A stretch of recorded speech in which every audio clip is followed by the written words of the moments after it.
भक्ति के नाम पर ना हमें बहुत डराया गया है, ये नहीं करोगे तो ऐसा हो जाएगा, हाथ में ये नहीं बांधोगे तो ये ग्रह खराब हो जाएगा।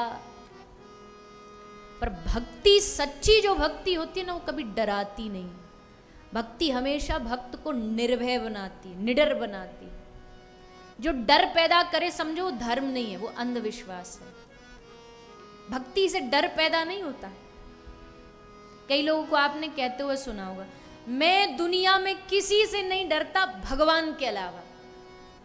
कहते ना लोग, मैं नहीं डरता दुनिया में किसी से, भगवान से बस डरता हूं, और किसी, ऊपर वाले से डरो, ये भी बोलते हैं। ऊपर वाला सब देख रहा है, ऊपर वाले से डरो। अरे भैया, ऊपर वाला हुआ कि कोई भूत प्रेत हुआ जो उससे डरे?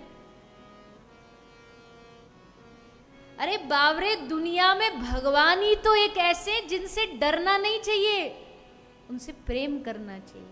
भगवान डराने के लिए नहीं है, भगवान डराने का विषय नहीं है, भगवान प्रेम करने का विषय है। भगवान से डर नहीं लगना चाहिए। अगर डर लग रहा है तो इसका मतलब अभी भगवान से कोई रिश्ता नहीं, संबंध होगा तो डर नहीं, प्रेम उत्पन्न होगा।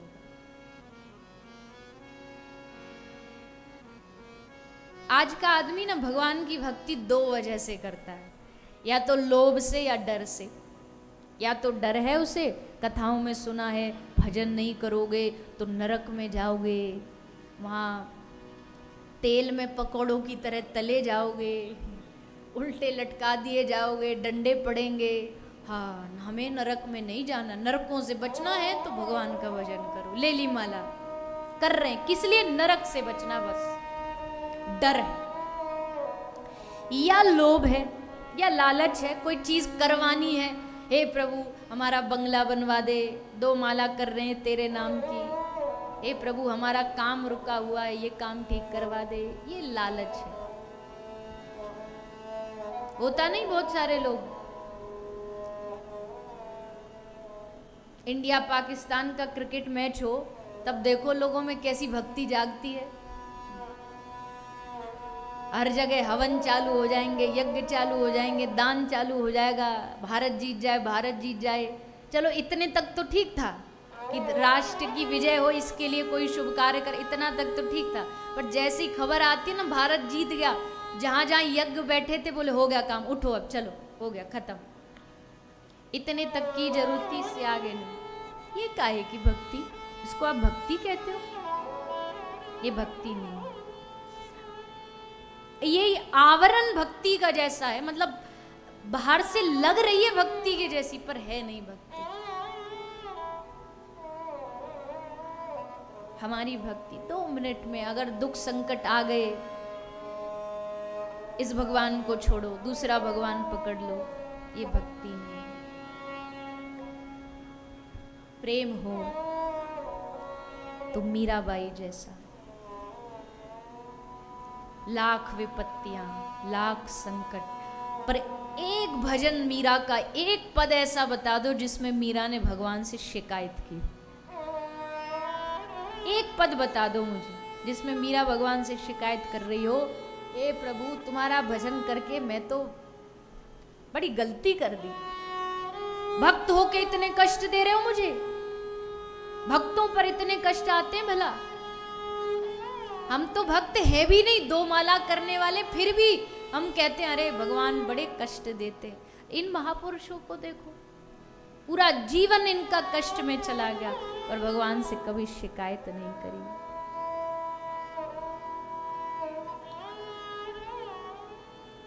तो प्रेम, प्रेम में नियम नहीं होता, प्रेम में मन का भाव होता है। एक कथा बड़ी प्यारी है, अभी नाम उनका आया तो याद आ गई। जब भगवान ने गिरिराज जी धारण किए ना 7 दिन तक, तो इसमें एक बड़ी अद्भुत घटना घटी। 7 दिन तक ये ब्रजवासियों ने कुछ खाया पिया नहीं, गिरिराज जी के नीचे बस खड़े रहे और कृष्ण को देखते रहे। इनमें से एक कथा आती है कि एक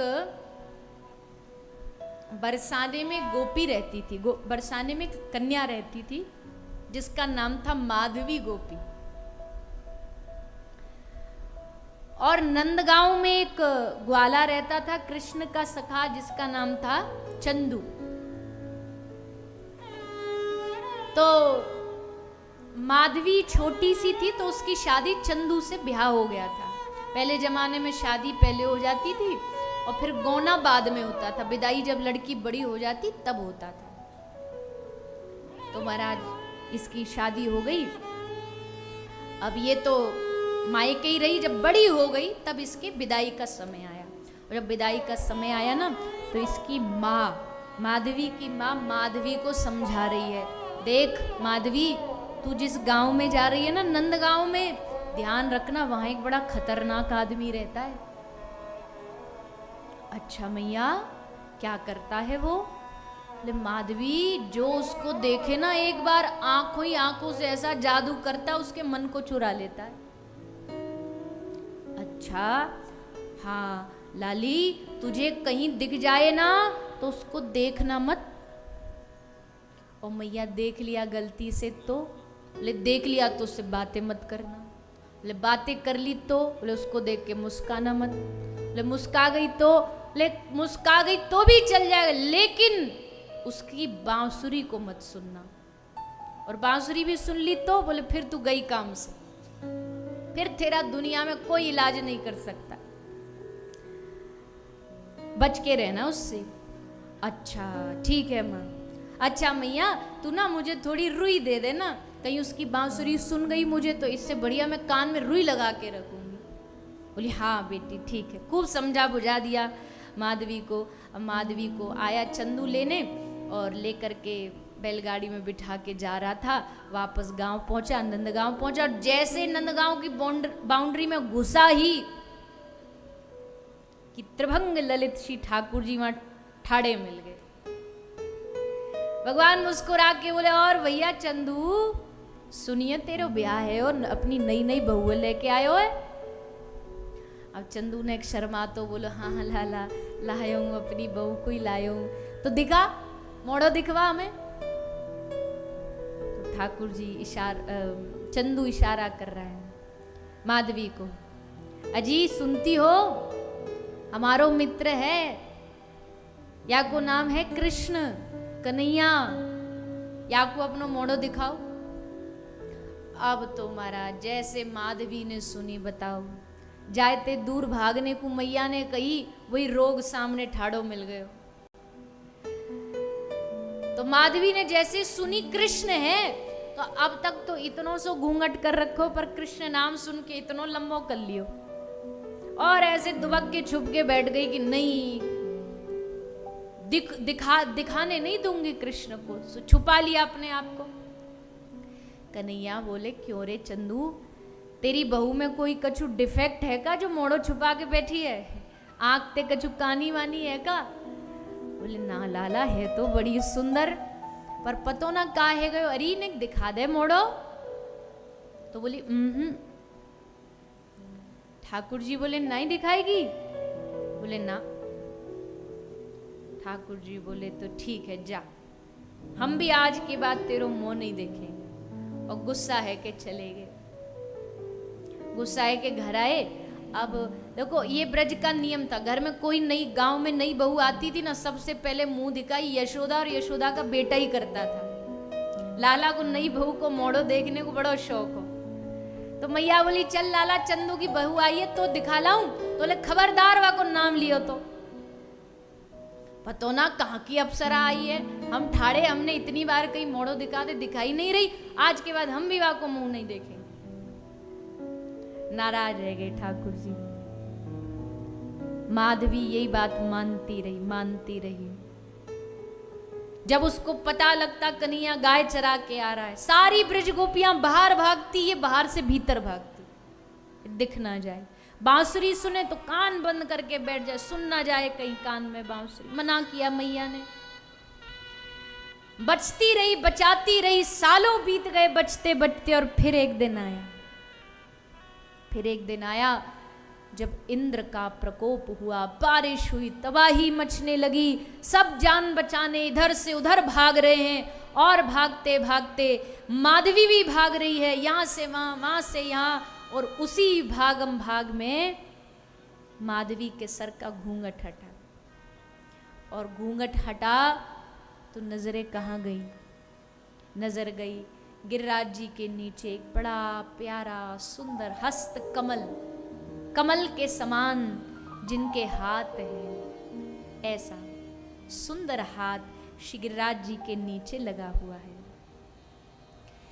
गिरिराज जी के नीचे जैसे माधवी ने इस हाथ को देखा, हा ये कितना, किसका इतना सुंदर हाथ, ये कौन है?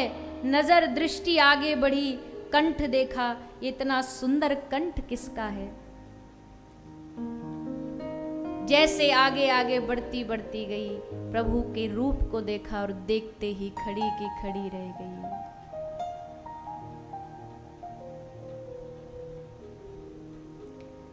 किसी सखी ने कहा आगे बढ़ना, पर अब कहां आगे बढ़ूं, अब तो जो देखना था वो दिख गया। किसी सखी से पूछा ये कौन है? कहा कि अरे बावरी, यही तो है वो जिससे तू बचती फिरी भागती थी, यही तो वो कृष्ण है। हम कहती थी दर्शन कर ले कर ले कर ले, कहती नहीं करूंगी नहीं करूंगी, यही वो कृष्ण है। क्या यही वो कृष्ण है जिससे मैं बचती भागती थी? हाय मेरी माता, ये तूने क्या कर दिया, इतने दिन तक मुझे इस कृष्ण दर्शन से वंचित रखा, इस घूंघट ने मुझे इतने दिन तक कृष्ण दर्शन से दूर रखा, इस लोक लज्जा ने मुझे कृष्ण दर्शन से दूर रखा, इस लोक लज्जा को उखाड़ के फेंक दूंगी, अब कुछ भी आ जाए इस घूंघट की लाज को आज के बाद अपने जीवन में नहीं रहने दूंगी। और कहते वही माधवी अगले जन्म में जाकर के राजस्थान में भक्तिमती मीराबाई के रूप में प्रकट हुई। सब लोग लज्जा हटा दी, सब लोग लज्जा हटा दी। अब ये घूंघट की लाज नहीं, सास कह रही है तूने हमारे कुल की मर्यादा मिट्टी में मिला दी, पर अब किसकी सुननी? अब तो कृष्ण प्रेम का रंग चढ़ गया। अब जिसको जो बोलना, पागल बोलो, बावरी बोलो, पर मीरा को तो रंग चढ़ गया ना कृष्ण प्रेम का। तो भैया हमारे ठाकुर जी हैं ऐसे। ब्रज में आओ आप, ब्रज के जो प्रेमी रहते हैं ना उनसे मिलो, पूछो भैया आप कैसे आए, अनेक उदाहरण मिलेंगे। भैया हम तो ऐसे घूमने फिरने आए थे, पता ही नहीं था, किसी ने कहा वृंदावन घूमा, हम घूमने आ गए और यहाँ आके ऐसा राधा रमन जी ने पकड़ा, ऐसा राधा वल्लभ जी ने पकड़ा, ऐसा बिहारी जी ने पकड़ा कि उसके बाद कभी लौट ना पाए, कभी घूम करके वापस जा ना पाए। पड़े हैं इसी वृंदावन में कान्हा की बांसुरी सुनने के लिए। एक बार कृष्ण की बांसुरी सुनाई दे जाए कान में, एक बार उनका दर्शन हो जाए, ऐसा ब्रज मंडल का भाव।